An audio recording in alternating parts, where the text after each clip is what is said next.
আইসির কিন্তু আপনার ধাক্কাটা থাকে বর্ডার, ওই যে বর্ডারটা থাকলাম কতটুকু এর মধ্যে হয় যে বর্ডার অনুযায়ী বসাই, এই যে ধাক্কাটা না, এই ধাক্কাটা মিলাইলাম, এদের এই পাশে একটা ধাক্কাটা আছে ওটাও মিলাইলাম, এখানে একটা ধাক্কাটা আছে ওটাও মিলাইলাম, এই তিনটা ধাক্কাটা মিলাইছি মানে মোটামুটি সোজা নাই যে এখানে একটা ধাক্কাটা আছে। সবগুলোর মাঝখানে আমি আমার আইডিয়া অনুযায়ী রাখছি, তাও তো একটু পরিমাণে এদিক সেদিক আছে না ভিতরে বলে, যে বল যার সাথে মিশার আমার এখন আইসিটা বসাবো একটু পরিমাণে এদিক সেদিক সে তার মধ্যে টেনে নিব। আমি আমার মতো করে মোটামুটি সমানভাবে বসাইছি। এখন দেখ, এখন আমার হিট দিব, আইসি লাগানোর সময় হিট থাকবে কত 300 আইসি লাগানোর সময় আমার হিট থাকবে 340, হিট খোলার সময় যে হিটটা 40 50 60 না, আমি মনে করেন 350 দিলাম, ফ্যানটা অফ করলেন। আমি ইয়ারটা থাকবে আমার কত 0 থাকবো, ফার্স্ট টাইম কত থাকবো 0, যে প্রি হিট যেমন 10 সেকেন্ড একটা প্রি হিট দেই, 15 সেকেন্ড প্রি হিট দেই, এটার মধ্যে 350 বা 40 একটা হিট এবং ইয়ার থাকবে কত 0।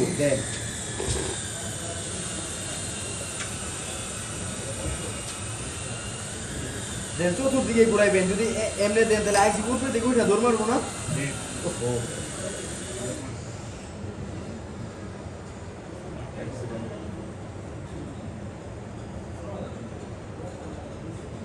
এ দেখেন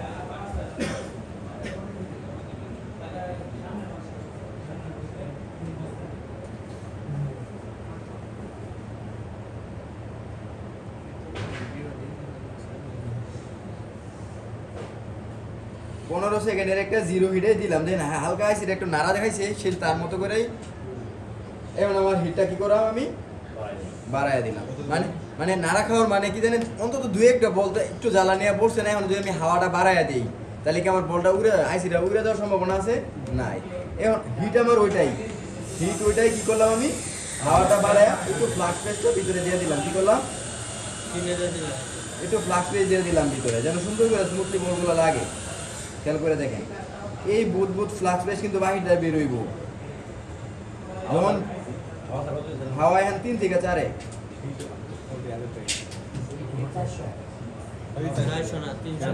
400 দিও, পরে বুটটা ফুলায় গাছ তো ধরাই দিও খালি আর বাড়ি। আর ছোট ছোট আইসি আছে না, এটি এরকম লাগানোর সময় খালি দৌড় দেয়। আচ্ছা আচ্ছা, ওইগুলো একই নিয়ম বলতে একটু খেয়াল করেন।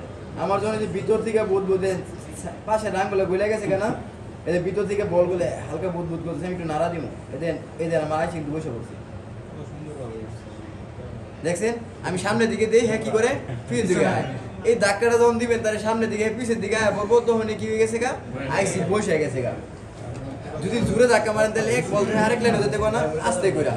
তবে যখন সিপিইউ বসানো অনেকগুলা বলের সময় তখন কিন্তু আরেকটু প্রপারলি ভাবে একটা কাজ করে, যেটা নতুন অবস্থায় বুঝবে না। এই দেখেন আবার হিট দিই, আরেকটু রাঙ্গুলা গলাই। হটগান যদি এক জায়গায় থাকে তাহলে কি মাদার বোর্ড ঠুস করে তুলে দেবো, এই দেন বুঝছে না। এই দেন এর উপরে আমি নিয়ে আসি নাড়াই দিচ্ছি, এটা যদি আপনি নাড়াইতে যান তাহলে ভিতরে কি জানেন বলগুলো শর্টে দেবো, লেফটে দেবো ভালো দেখো না। এটা একেবারে আলতু ভাবে যখন আপনার হাতটা ক্লিয়ার হবে আপাতত এমনি রান করবেন।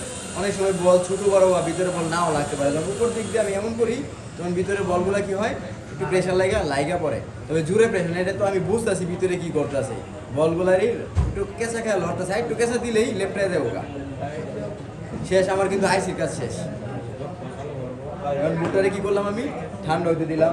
আমার আর কোনো কাজ আছে এখন একটু খেয়াল করেন তো, আমার ফোনটা ছিল পেস্টিং আইসি না, এখন কি ইএমসিটা পেস্টিং আর সিপিইউ কিন্তু পেস্টিং, ইএমসিটা কি পেস্টিং, পেস্ট কাইটা কি করলাম পেস্ট ফালায়া আইসিটা বয়া দিলাম। তাহলে নন পেস্টিং আর পেস্টিং বলছেন অনেক ফোনের মধ্যে কিন্তু এইভাবে কোনো গান থাকে না। তাহলে এখন যদি এটা কোনো কারণে এটা মনে করেন সিপিইউ 1 বছর চালানোর পরে বলগুলো ড্রাই হয়ে গেছে ভিতরে, আবার সেম ইস্যু হয়েছে, এখন যে কাস্টমার আপনার কাছে আসে যে ভাই আমার ফোনটা তো আবার ইয়া দেখলেন সিপিইউ রিডিং এর ইস্যু, এখন কি এটা রিবুলিং করা না করা ছাড়াও আপনি চেক করতে পারবেন, ফোনটা রান করতে পারবেন না সহজে। আবার হিট দিবেন, আবার নাড়া দিবেন, ভিতরে কি বল শর্ট হইব জীবনে, আমি আর 10 বার হিট দিব নাড়া দিব, আমার বল শর্ট হইব, ভিতরে কোনো প্রেশার আছে। তবে কি হইব নাড়া দিলে ফোন চালু হয়ে যাব, আবার কি হইব 1 মাস 1.5 মাস চললে আবার আপনার কাছে আবার বন্ধ হয়ে গেছে, মানে কি ভিতরে বলটা ড্রাই হয়ে গেছে, শুকিয়ে গেছে না, রাঙের টেম্পারেচার গেছে বল পেস্টের, নতুন করে বল পেস্ট লাগাইতে হইব, এখন আবার রিবোলিং করাই লাগবে। তবে আপনার নুন পেস্টিংটা বুঝছেন তো কেন করা যায়, নুন পেস্টিং নাড়া দিলেও বলগুলা ড্রাই হয়ে গেলে লাইগা যায়, চেক করতে পারি রান হয়েছে। তবে প্রপারলি যদি কাজ করতে চান তাহলে রিবোলিং করে দেওয়া লাগবে। তার মানে আমার কাজ শেষ, এখন আবার চেক দিবেন আপনারা যে আমার রিডিংটা 70টা দাঁড়ায় থাকে, চেক দাও লন। এটা পরে চেক দিবেন আপনারা, আমার কাজ শেষ। তাহলে আমি একটু আলোচনা করি, একটু খেয়াল করেন। হ্যাঁ, আইসি খোলার ক্ষেত্রে আমি আবার রিডিংগুলো আবার একটু বলি।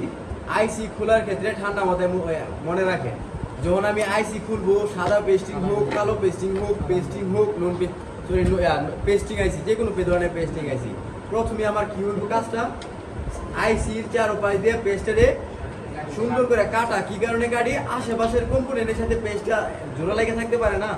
যখন আমি হিট দিব তাহলে কম্পোনেন্ট সহ উঠে পড়বো না, এই কারণে কাটতেছি যেন কি করে আইসিটা খুব সুন্দরভাবে উঠে আশেপাশে কোনো কম্পোনেন্ট না হয়, পেস্ট থেকে কাটা